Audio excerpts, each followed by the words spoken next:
Okay, people are still filtering in, but we're going to be Swiss and start right on time. My name's Adam Day. I'm with the UN University Center for Policy Research. A warm welcome and a thanks to Geneva Peace Week organizers for this event. My job is to get out of your way as quickly as possible and to let Ambassador Baeriswyl and Professor Saulo have a chat with each other. That's kind of my job as moderator here.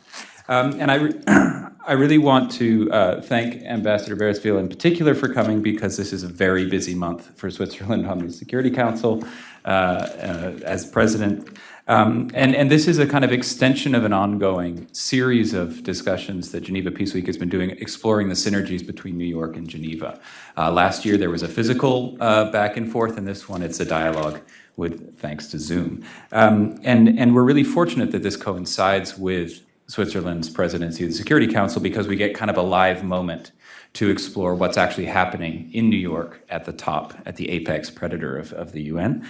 And what I'd really like to do is to jump right into an exchange where Ambassador Baeriswyl and Professor Saulo can exchange views on some of the most important topics that may or may not be in front of the Security Council, but certainly have an impact on global issues, in particular climate change, peace and security is kind of the topic. And obviously we're in a moment of deep geopolitical tension, and the difficulty of resolving things in one forum alone is most evident in the Security Council, but certainly around the world. And so just to jump straight in, this is Davos style, which I've never fully understood what Davos style means, but I think it just means informal. Is that about right? And a discussion. And so I'd like to start with you, Ambassador Baeriswyl, and with apologies that you're kind of on the screen behind us, so I can't really look at you while I'm talking to you, but we'll do our best. Luckily, the crowd can see you fine. And really, just to start, whether you have any. You've now appeared on the screen in front of us. Great, thank you so much. Whether you have any impressions now that you've been on the council for nearly 2 years about what lessons can you draw as an E10 member now that you're the president, I think for the second time. Are there any lessons or areas where you feel like it's worth really flagging that this is a topic that's worth focusing on when we think about also the relationship between Geneva and New York, but really just to learn from you after I think about 20 months or so on the council. Thank you, Ambassador. Thank you very much, Adam, and it's a pleasure to join you and Professor Saulo this very early morning from New York. So also apologies for the maybe informal setup here. We are about to rise to another challenging and full day. So we will have an emergency session on Gaza a little later this morning. And then in the afternoon, the meeting we were supposed to have this morning on Western Sahara, where we are supposed to renew the mandate by the end of the month. And then we will leave New York with actually the African Union Peace and Security Council for the first ever retreat between both councils. Just to give you a glimpse of what my day is going to look like today. So we are 655 days into our council membership.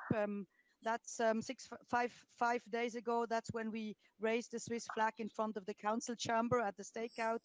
And that was also actually the start of our endeavor to promote a closer linkage between the Geneva ecosystem, I would say, and also to enhance the effectiveness of the council and bring those two UN locations closer together. And if I should give you some impressions about that, I think that the spirit of Geneva is omnipresent at the moment in the council. That's of course not only a good thing, it means that we are trying to raise the flag of international humanitarian law in literally every meeting, every day, because that's what we call holding the line, because there is so many IHL violations every day.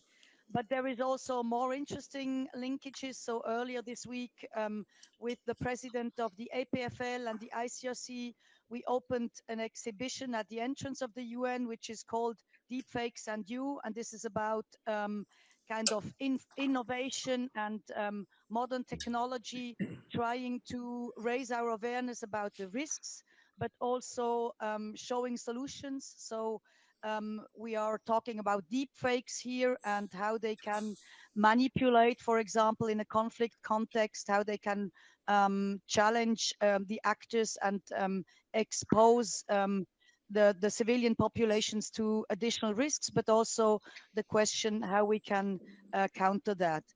And then let me maybe mention a third aspect. It's that we have seen many peace talks taking place in Geneva. Sudan was one example of topics and agenda items on the Council's agenda. And we are trying to make that link between Geneva being a platform where actors can meet and the Council being the policy place where we should give it a frame and try to endorse it into resolutions. We also brought the Council to Geneva this summer to commemorate the 75th anniversary of the Geneva Conventions. And I think that was an important moment to see Council members recommitting to IHL.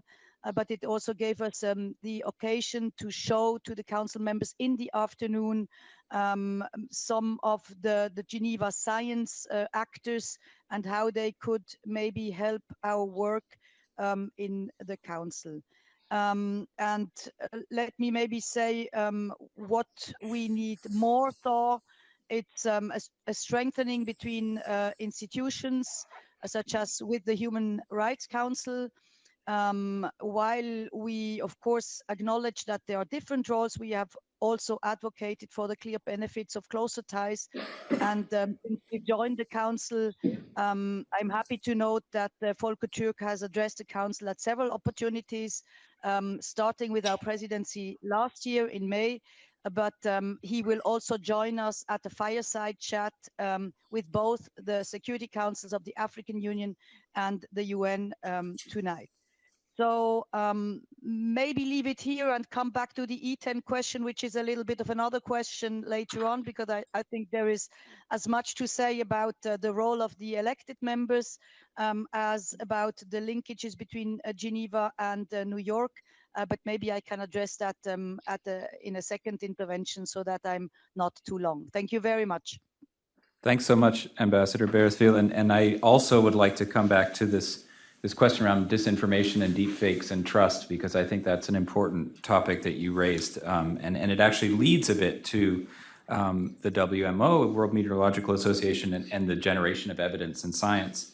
And Professor Saulo, you're first, welcome to your first Geneva Peace Week. We were talking about who's done the most Geneva Peace Weeks. I think Anissa may have the most so far. And the WMO has produced and continues to produce some of the most sophisticated data and modeling around climate and environmental change. I know you're ramping that up. You were telling me about some of the new initiatives you're doing around modeling. And really, as there's an increasing body of scholarship that shows there's a relationship between environmental change and the risks of violent conflict, it's one of the top priority issues for Switzerland, is to really advance that agenda within the Security Council and beyond. And so really, I think the question to start with you is really how can we use the kind of data and modeling that you're producing? How can we harness that by actors in New York? Not just the Security Council, but obviously that would be the kind of one of the main ones.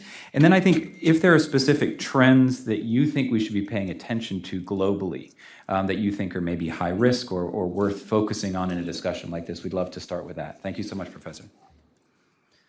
Thank you very much. It's my pleasure being here, my first Peace Week here in Geneva, my first year here in Geneva as well. And so thank you very much for inviting me to this incredible dialogue. I would say that is the timing of this dialogue is quite good as well. Let's start to share with you what's the type of information that we handle at the WMO. It's important for you to know that the WMO by itself does not generate the information. The information comes from the countries. It's about data produced by countries through their national meteorological and hydrological services.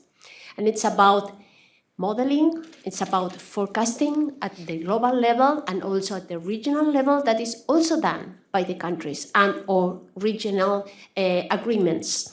And then what does the WMO do with this information? We gather that information to make sure that it is, of course, available to every member, regardless of their current situation. So as also for me, it's important to remind that the WMO was created more than 151 years ago. 151 years ago, before the UN system. And why? Because it was impossible to forecast the weather in one country without sharing the data. Very simple. And it's a very nice example of collaboration. Collaboration that survived the First World War, the Second World War, and it still survives any kind of conflict that we have around the world, because it's impossible for any country to do it alone. And that's where the WMO has a very, I would say, critical role. And you were asking me about the trends in the models. I would say that with artificial intelligence, you can see that it's impressive. It's impressive, the technology and the innovation, how we can drive better forecasts, what in the end will help countries, member states, and vulnerable population to make better decisions. And just to show an example, the last hurricane, Helene, and one of the other hurricane has been anticipated 5 days in advance with artificial intelligence-driven models, even better than the dynamical models. So we are really witnessing a revolution in terms of our capability to forecast. But if you have the data, and if you have the forecast, and if you share it within the community, the big question that you put on the table is what we do with that data. Essentially, that information is useless if the countries do not make the proper decisions with that data.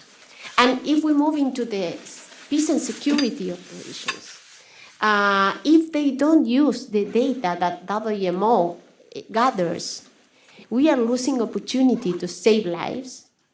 We are losing opportunities to protect people, and we are losing opportunities to just make sure that we do the correct move at the correct time.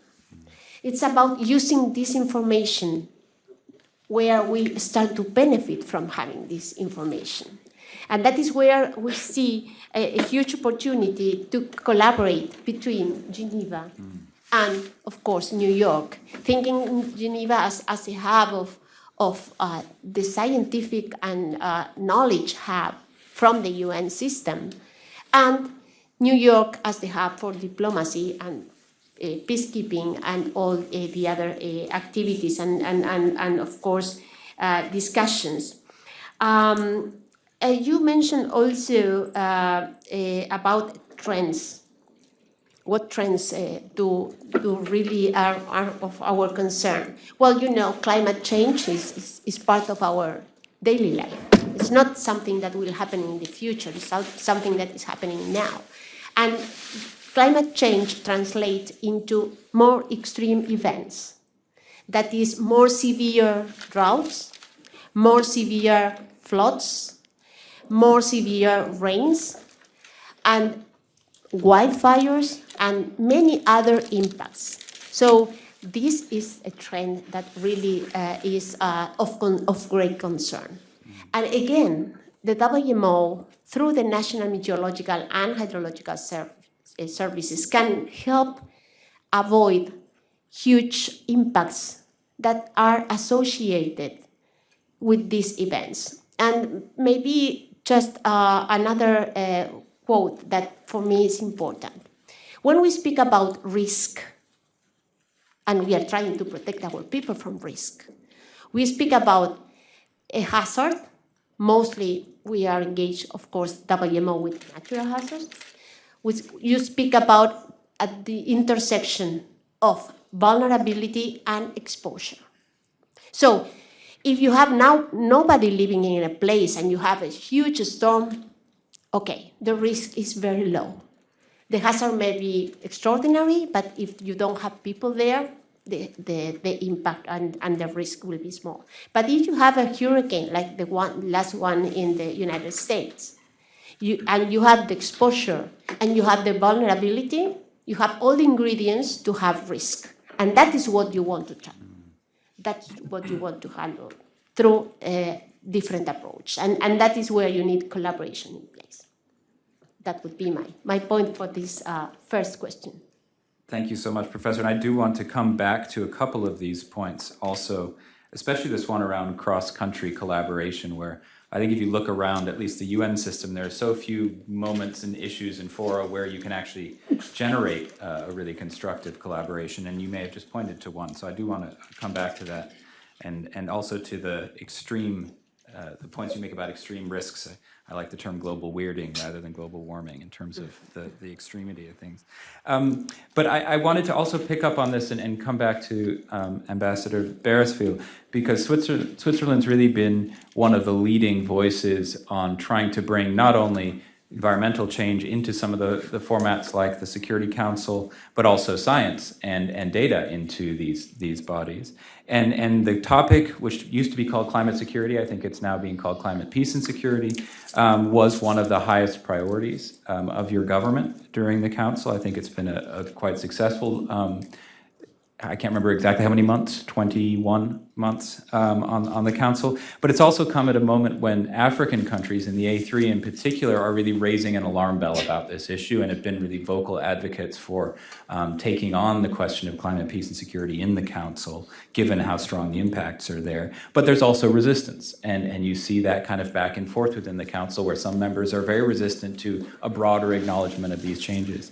And really, based on your experience, I'd love to hear what opportunities you see in advancing that agenda in the council. Are there any insights that you have gained during your time there around the partnerships that you've developed to advance that issue? And then I think, just picking up on Professor Saulo's points, do you think that there are opportunities for organizations like WMO and other Geneva-based ones to kind of support the work that you've been doing more directly on this topic? Thank you very much. And yeah, the answer to the very last question is absolutely. So I already mentioned that we invited council members to Geneva this summer. And in the afternoon, indeed, we had the opportunity to see more about the work and discuss the work of WMO. And it was actually for many council members also a discovery of what is already there. And the question how we could use that in a better way in our daily work of the council when addressing climate risks in the peace and security field. But as you mentioned, there is also resistance. So just before we entered the council, our predecessors, Ireland, tried to introduce, together with Niger, a general climate security resolution, which encountered the veto. And I think it's not that council members say that there is not an impact, but there is the question, is the council the place to discuss that? Or do we have to discuss it in a general way or more specifically? So what we try to do is to come back to the very specific, very concrete context. So on one hand, we have been trying in every resolution renewal where there is a real climate security aspect to kind of integrate it, for example, in peace missions. And we managed to increase, for example, the numbers of climate security advisors in peace operations during the last nearly 2 years. So that is a very concrete contribution. And then together with Mozambique, we are chairing the so-called informal expert group on climate security in the council. And we have been organizing ever more systematically meetings where we wanted to scientifically show what the concrete impact in a concrete conflict context is. As you mentioned, the African members of the council are in a way, and the African Union is more advanced or actually more concerned. So we have worked very closely with our colleagues from the African Union in the Council, for example, with regard to the Sahel region. So first we worked with Ghana last year, and this year with Sierra Leone on UNOWAS in the Sahel, to have also a presidential declaration which addresses those aspects in the mandate also of the UN there. And last but not least, we are trying to discuss that tonight and tomorrow when we have the exchange between the African Union Peace and Security Council members and the Security Council members in a more holistic way. I think we are not yet there where the Council is ready to endorse it as a general topic without being specific. But in a way, we have chosen that incremental approach. And I think that has also proven successful, because there is a point in saying you cannot just unspecifically say climate change is always impacting a conflict, but you have to really look at it on the basis of scientific work, like the work of Professor Saulo's WMO, and then really address the specific challenge in a specific geographical context and try to find answers on that. Thank you very much. Thank you, Ambassador. And I think the wisdom of the incremental approach can be seen in the failed efforts to do those broader kind of omnibus resolutions versus the approach that you've been doing, which I think building those advisors in those missions really increases the number of entry points for science and data into the system. And I think that's actually one of the big successes that may be sometimes overlooked. You have peace and development advisors, you have climate advisors now. These are all kind of tentacles going out from the system that can draw information in. So I think that incremental approach is probably the best that can be accomplished right now, given the dynamics in the Council. But I think you've really pushed it very far, actually, in getting capacities on the ground. And it's an interesting topic. And I do want to come back also to this idea of showing impact also, and how do we create these kind of causal links, and how do we convince people that this is real, even though it may feel kind of intuitively real to us, but in the kind of way that can generate action in a body like the Council. But what I'd like to do actually is broaden slightly. You're a scientist, and you were telling me, Professor Saulo, that that's been your kind of life's work is as a scientist. And Ambassador Baeriswyl was talking about being on this group, the informal expert group on climate, peace, and security, but they're also on pushing an initiative to make science more part of diplomacy, and you can see that in the JESDA summit last week and a variety of activities. And I think at a moment of very deep geopolitical tension and low levels of trust, it seems that there's a real opportunity for scientific organizations to play a role in creating kind of a reference point. That was clearly a topic at the Summit of the Future, where you have a whole section in the Pact of the Future around science and technology. It's probably one of the stronger bits of language in the Pact of the Future. And I think based on your career as a scientist, what does that look like in practice? What are the successes that you can do to link science to real policy action and response? And do you think there are now opportunities to do so in the New York, Geneva kind of synergy context? And if so, are there particular topics where you think it's ripe to think about that kind of science policy action connection? Okay, thank you. Thank you very much for that question. And I think that bringing the Pact of the Future as a document is quite important, and certainly is we have to recognize it's a wonderful piece of showing the value of multilateralism, and I'm really happy that the world could arrive during ANGA to this agreement. I couldn't avoid counting the words, and not about the Pact of the Future itself, but I used a chatbot and asked how many times you have climate, how many times you have peace, and how many times you have science. And climate is mentioned 31 times. Peace is mentioned 19 times. And science is mentioned 20 times. So we are there. It's clear that the countries are highlighting. And I asked also to the chatbot, I asked, okay, and when are they mentioned together? Because it's not only about counting words, it's about connecting the concepts. And it's usually, and along the document, you can recognize that science is employed to say, okay, we need science to inform decision, to understand what is happening, to understand climate change, to understand climate events, and then to inform what will happen afterwards. So, and then why do we need that? To ensure peace and sustainability. So that's the link. Science to improve our understanding of the climate system, how it is evolving, the impacts of climate change, and then to make sure that we use, again, it's about using this data, this information, and this knowledge, and this science to ensure peace and sustainability. That is more or less the context. And again, I would say that our organization is very science-driven, and it has been born in that way, and that is the way we are using the WMO now. But honestly, I see an opportunity to use this information, as I said before, to inform decision-making, and in particular, for this community of peacekeeping and security needs to be informed by what we do. And it's about also understanding that the Earth system is very complex.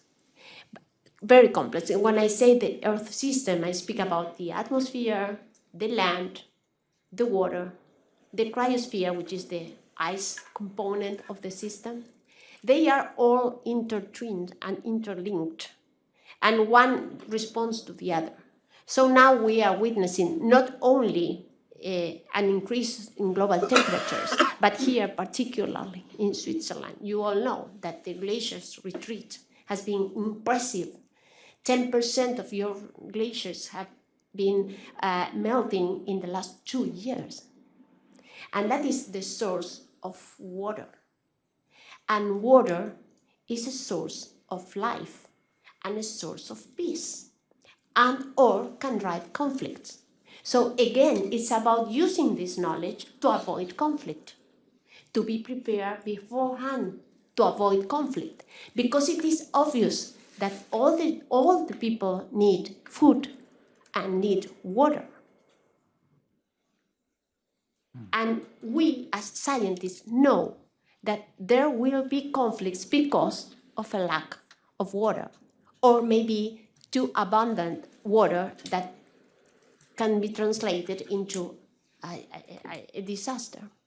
So how do we use that? How do we build these interlinkages between, again, Geneva, where we produce this knowledge, and New York, where the countries discuss their approaches to this new situation about climate change and climate extremes? I think it's a wonderful opportunity. We need to use this, because I think it's the Pact of the Future by itself says that we have to connect these communities. And let me just provide you a couple of examples. One from South Sudan that was mentioned, the situation in Africa as one continent where we should be paying attention and using all the information available. We are expecting strong floods in South Sudan. So all the fragility, all the conflict, everything will become worse. And we know that. Are we using that information to support South Sudan? I'm not sure. I'm not the one to tell you. But honestly, I am the one to raise the hand. And then also it's about a personal example, because we were speaking about this. I come from the academia. I was a professor at the University of Buenos Aires. I was publishing papers. But then I said, where are my papers going? Who uses my papers? Nobody uses my papers. One possibility, they were very bad. I don't know. Another possibility, nobody was trying to translate that information into something actionable by policymakers. I prefer the second one. And so, in my view, we need organizations like the WMO that stands in between the very expert knowledge and the stakeholders to translate that knowledge into something that is actionable. And that is where I feel more comfortable, and not only as a person, as an institution, as an organization that can help deliver in terms of what is needed by the Security Council or peacekeeping operations. Thank you. That was great. And I want to come back to this idea of what preparedness looks like also, because you used the word prepared a lot. And it actually made me think about one of the most common phrases. You haven't been here this long, but I'm sure you've heard it, that Geneva is the kitchen and New York is the restaurant. I wonder if we should be starting to refer to Geneva more as the lab, or maybe even as the translation booth. Might be an interesting metaphor to get us out of the kitchen thing. But I think what all of that's trying to get to is a lot of the work behind the scenes happens in Geneva and then kind of manifests in one way or another in New York. And I think it's more about synergies and finding common ground. I think one of the worst metaphors is probably a bridge, because you need to go back and forth across a bridge, whereas these two ecosystems are trying to work together. And one of the biggest delivery points this year, Ambassador Baeriswyl, and you were there for that, was the Pact of the Future, which took place at the Summit of the Future. There were kind of three big documents. You have the Declaration on Future Generations and the Global Digital Compact as well.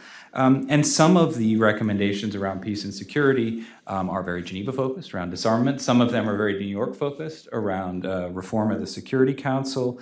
But really, having been there on the ground, we'd be really keen to know kind of what do you think the Pact of the Future means for Geneva and New York together? What synergies might be needed to kind of be built up to deliver on some of the more ambitious commitments?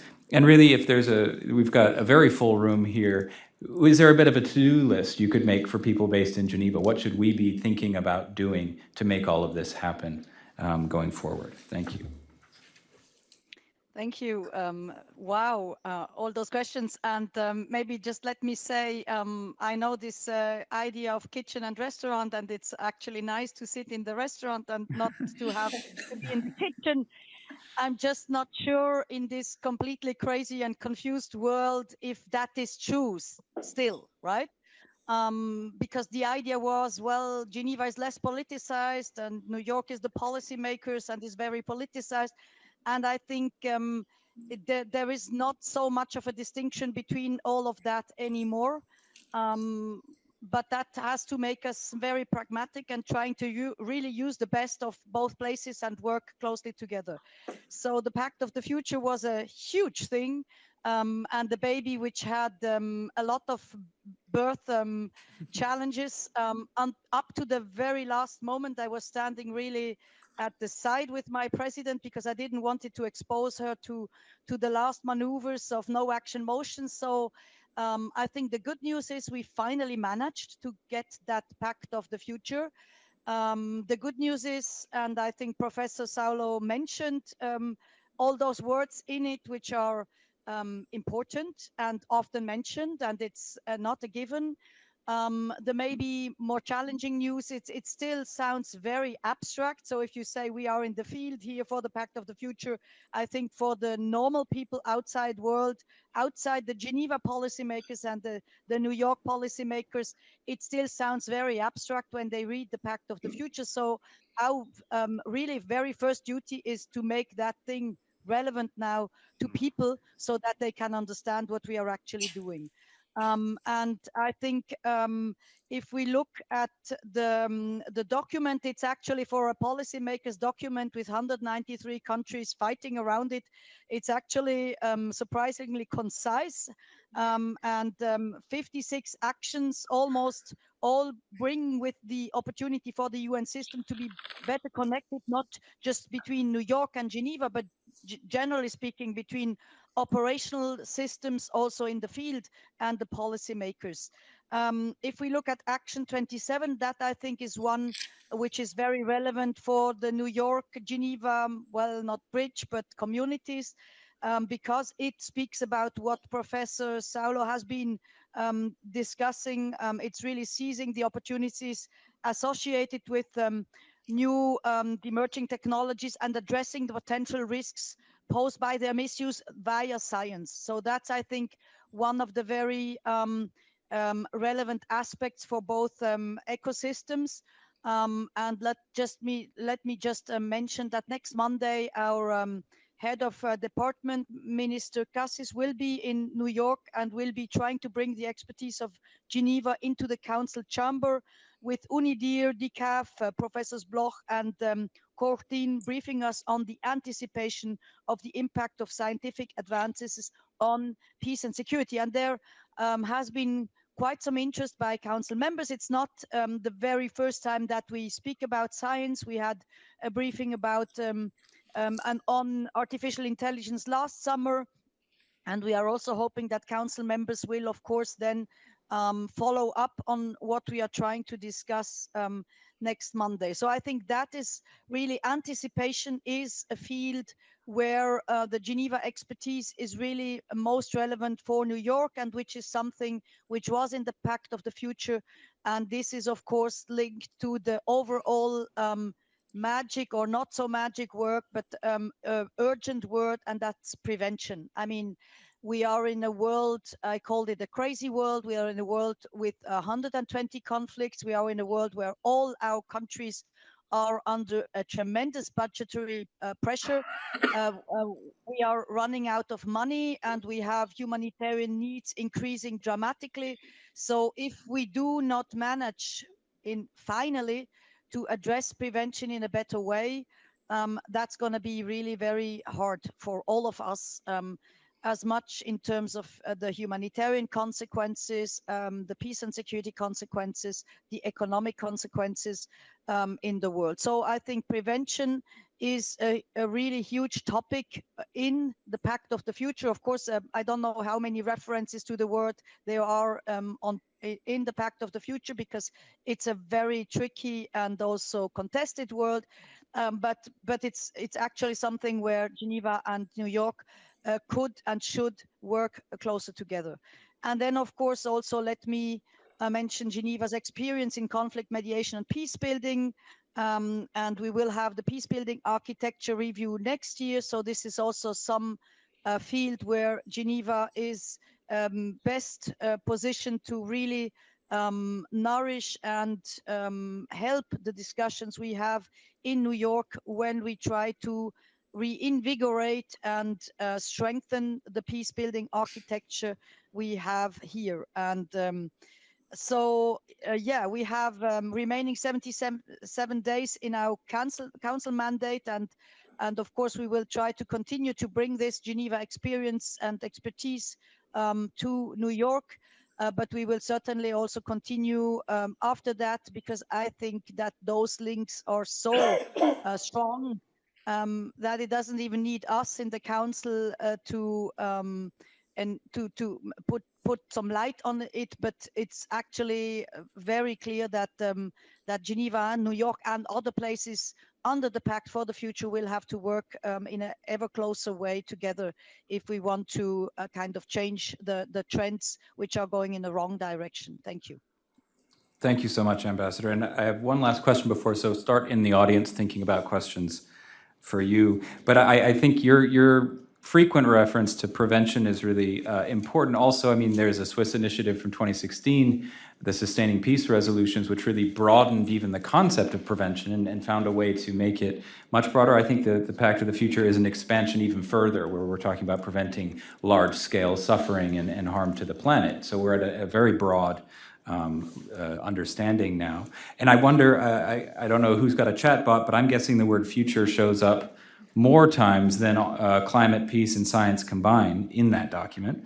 And part of what you were talking about was this complex Earth system and the need to be prepared for these big shocks.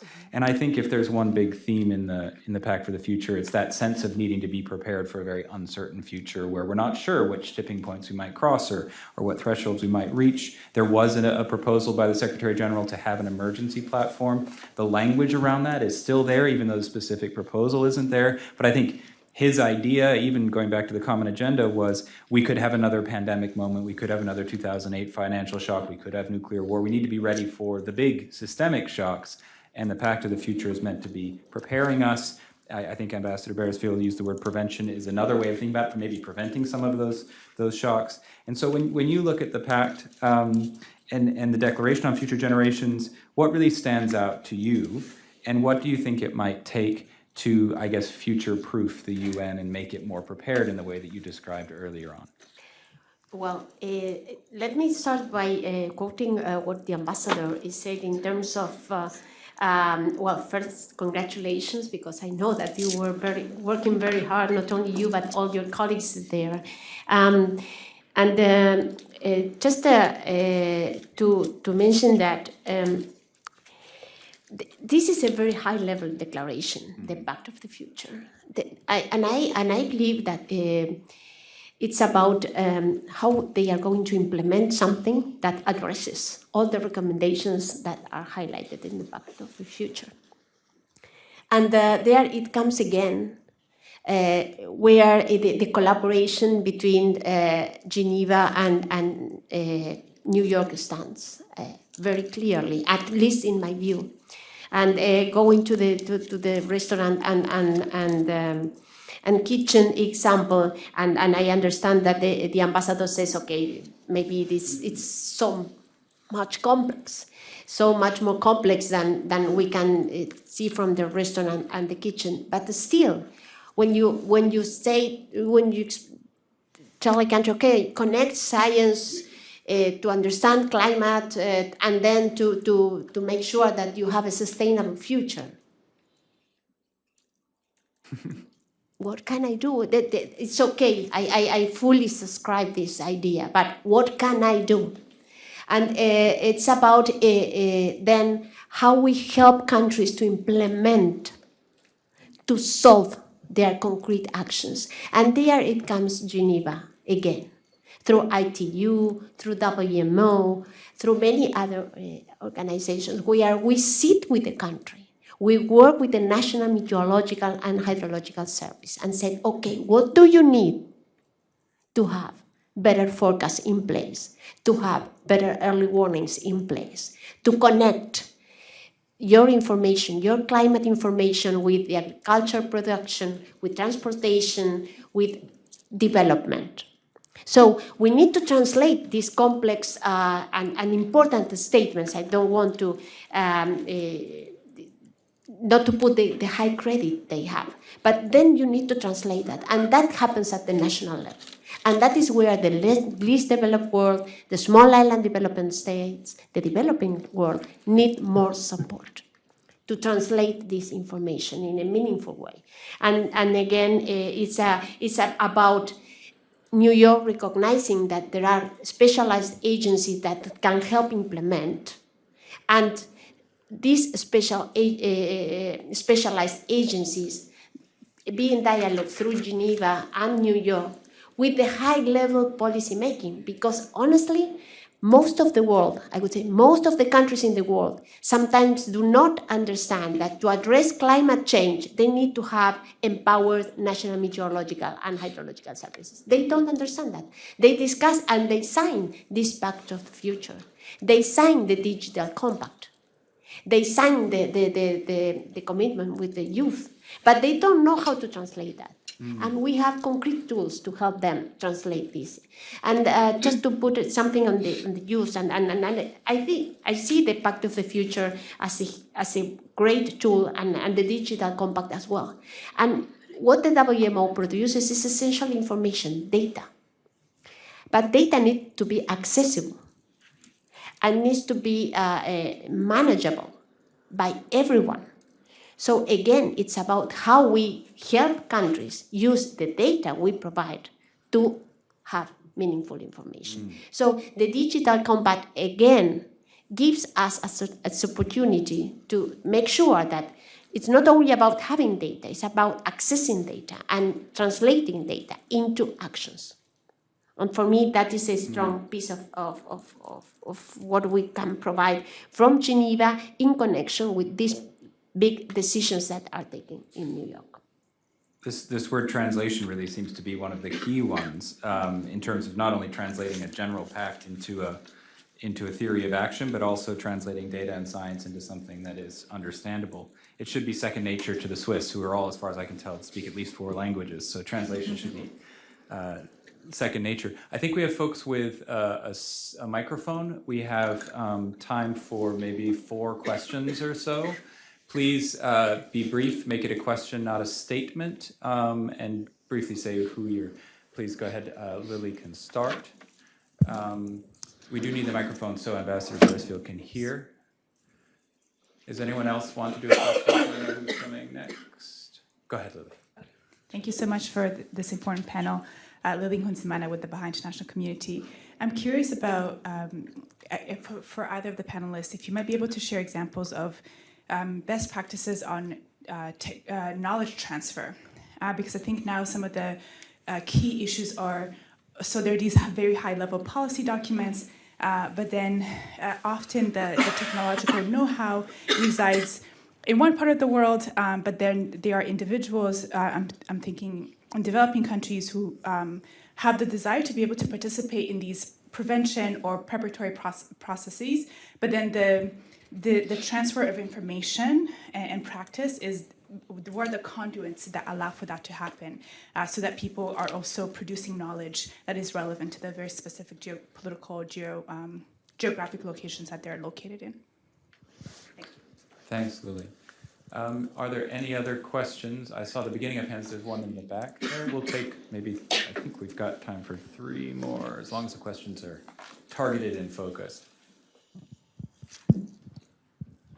Thank you very much.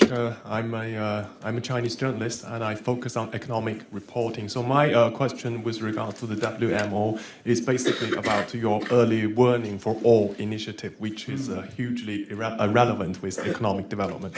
Well, you have said very clearly that that the WMO itself doesn't produce information, data. It gets all its data from the member countries by their own relevant agencies.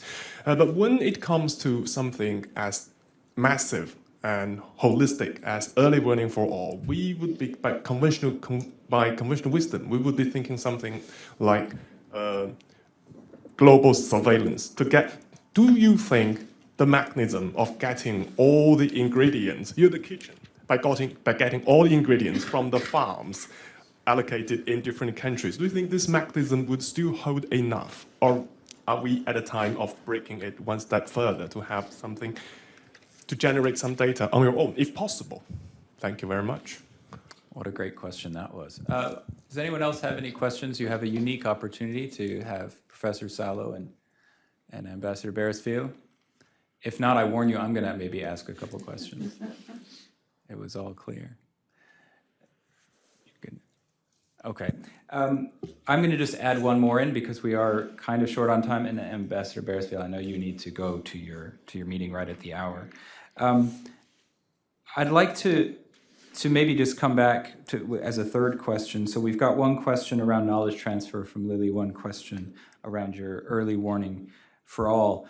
I wanted to come back, Ambassador Baeriswyl, with one maybe final point that you could raise, which is, as you come to the end of your tenure on the Security Council, are there any big kind of issues that you're going to take away that you think are going to reside with the Council for the coming term? If you were advising incoming E10 members, here's something to focus on. Here's something that we got momentum on, and I want you to carry it on. Because I think often there's a sense that as countries roll over, some initiatives can be lost. Sometimes there's handover of issues from one to the other. But just to give us a sense of what you really think you feel might have momentum in New York these days would be a great maybe way to end. And it could be something out of the pact for the future as well. But did either of you want to take the question of knowledge transfer? Maybe Professor Saulo, would you like to start? Yes, thank you very much for these questions. In terms of knowledge transfer, you are quite certain. Certainly, it's a I would say a building block. It's a building block also for sustainability of whatever we do. And what is our strategy? But in particular with the WMO, WMO is 193 193 members. So you can imagine the diversity between the most developed countries and the less developed ones. And still we share practices. How? First, I would say that it's not about knowledge, it's not only knowledge transfer, it's knowledge co-production. More and more we understand that there is nothing you can transfer from one part to the other without understanding the reality and without taking the knowledge, the local knowledge. You can call it traditional knowledge, you can call it in any way, but it's the local knowledge. You cannot import something and use it like that. It will never work. It will never work also because it is not sustainable. So it's about co-production. This model of co-production means that you sit a developed med service together with a less developed med service. They both sit at the same table and they discuss where they are now, where they would like to be, what are their priorities. Of course, this is not a wish list. It's bounded, but what we as an organization agreed as priorities. What are our priorities? Early warnings for all is one priority. So how can we help countries to address these early warnings?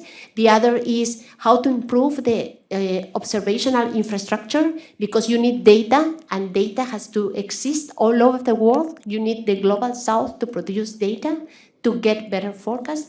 That is another initiative. We have another one, which is the Greenhouse Gas Watch. It's about greenhouse gases measurements. And then we have one on cryosphere. So these are the big priorities that the Congress agreed on. And then we sit with each med service, go straight to the ground and say, okay, how, let's say, an initiative from NORCAP, which is a consortium of Nordic countries, they are working in Africa. And that's it. And they're working to develop the tools that the colleagues from Africa need. They're working together. And the success is clear, and that brings the local knowledge into the next level. That's what I wanted to mention in terms of knowledge transfer. Did you want to, before I turn to the ambassador, did you want to touch on the early warning for all? You mentioned it, but was there anything more specific here? Yeah, certainly. I think this is a very nice initiative where, as I said before, is early warnings. Early warnings are systems, and as such are complex. So you cannot have a perfect early warning for every sector. It's impossible. You cannot have a perfect early warning for every country. So something that works here in Switzerland possibly will not work in my country, Argentina. And it's because of course, the risk knowledge is completely different, and the vulnerability is completely different, and the weather systems are completely different. So everything is different. You cannot have a global early warning system approach. And you need to be oriented by the country priorities. And in that sense, what we do. The early warnings for all, let me briefly explain, is one pillar deals with risk knowledge. This under UNDRR, the expert agency. The other one deals with monitoring the hazards, forecasting the hazards is more WMO. Then you have to communicate that to make sure that there is connectivity to reach the audience, the wider audience with your warning system. That is ITU. And then you have to build the resilience and preparedness, and that is where Red Cross is. So those are the 4 pillars. And so if you go into this early warnings approach, and we are quite proud of that, you have several UN agencies. You have an organization, Red Cross, that is not UN agency, so you can work together. But then you have to sit at the country level and prepare the roadmap for each country, with each agency that manages risk, the each med service, the communication ministry or whatever, and then Red Cross or another ministry that is engaging in the response. So you have to work locally. That's why I'm so emphatic in saying, okay, you need to put the local knowledge and the local agencies in contact. You will not have a perfect system, a global system. You can have a coordinated system. You can have best practices in place. We can share best practices, but you have to deliver at the local level. That's a great final message. Ambassador Baeriswyl, would you like to finish off for us, please? Thank you very much, and I cannot underline more that you have to deliver on the local level, while I'm now going back to that very abstract body, which is the Security Council, to say a few words. Yeah, sorry for that, but I completely agree to that. So let me say, what is our takeaway somehow? So yes, of course, we are doing a very careful handover with the 5 incoming council members. They started their observation phase with actually our presidency on the 1st of October, and we are taking them with us everywhere, including tonight to the retreat with the African Union. I think as Switzerland, we have managed to do a lot of things which were our goals. So we brought in resolutions. We could prolongate the peace operation in Bosnia. We could make sure that the Syrian humanitarian aid in Syria continued. We brought in our own resolution on protection of humanitarians and UN personnel this spring. My colleagues counted how much Swissness there is in all the resolutions the Council adopted. And this is not only on climate security and climate advisors, it's most of the time international humanitarian law, international law, or women, peace and security aspects. We brought in new themes like what we have been discussing with emerging technologies, anticipation. We tried to empower old teams like women, peace and security, but also empower youth. We brought the council to Colombia and to Geneva. So we also tried to empower the E10 with the very first ever resolution the elected members brought in together in spring to have a ceasefire in Gaza. But also these last days, we used the E10 to put some pressure on the big ones to have a support for the for the Secretary General when he was declared persona non grata, or also to have the Council expressing itself with a united voice when it came to the attacks against the UN operation in Lebanon. All this said, I mean, I think the big question is where the world actually stands, and the world stands in a very bad place. So you can, of course, blame the council, and that's what happens every day in the council chamber, more or less everyone, and in particular all those who come as guests blame us, blame the council for failing, and in a way it's easy to do. But I think the big failure at the moment is, I mean, the council is overwhelmed with all that crisis, obviously, but the big failure is the huge division between big powers, the huge divisions between actually all countries. I think it's too easy also to even blame it on the big powers. Of course, they are the most decisive factors there. But we witness in the council a way of aggressivity between countries which have rarely been seen before. So the big question I take out of the council, and I think it goes far beyond being a council member, and it goes far beyond the Security Council reform, because the reform of the council would not change that. And as long as we do not change that, we will not be able to reform the council, obviously. So the question is, how can we build back trust between nations?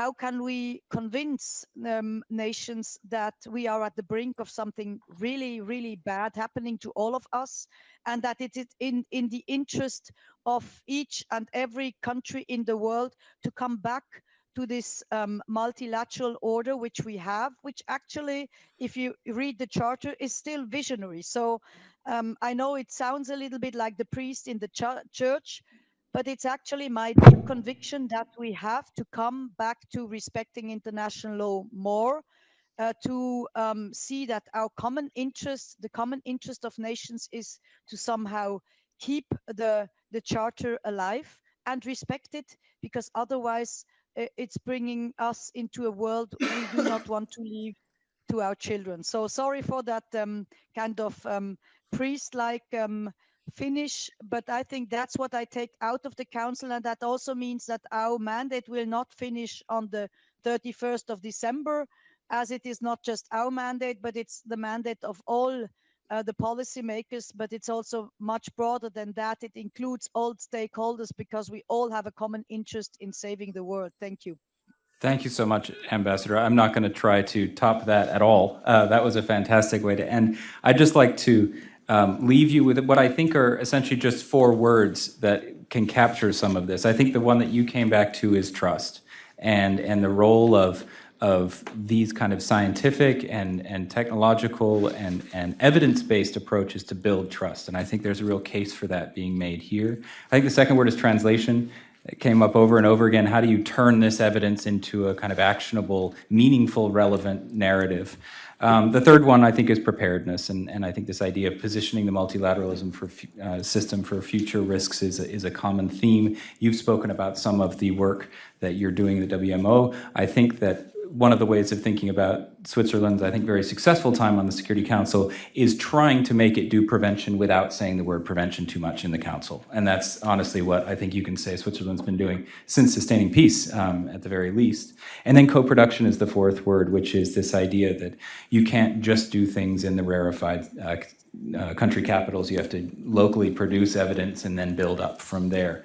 And I wanted to abuse my role as moderator to make 2 quick proposals at the end. One is, and this is going to strike fear into Anissa's heart, Geneva Peace Week shouldn't be 5 days a year. It should be 365 days a year. And I think if the New York infrastructure, if Peace Building Support Office built a small capacity here to condition the New York actors every day on peace and security issues, to work with human rights and trade and labor and everybody here, and created a focal point for that, it would have the same impact that setting up a human rights office had in New York, which is you can't do anything in New York without someone hammering on about human rights in a very constructive way. And I think similarly, if we're going to be serious about this translation and implementation of the summit, some sort of capacity here, a focal point, some sort of initiative here to drive implementation and show its relevance and translate it for Geneva would also be useful. So those are my 2 proposals to try to capture some of the direction of this conversation. Please join me in thanking Ambassador Baeriswyl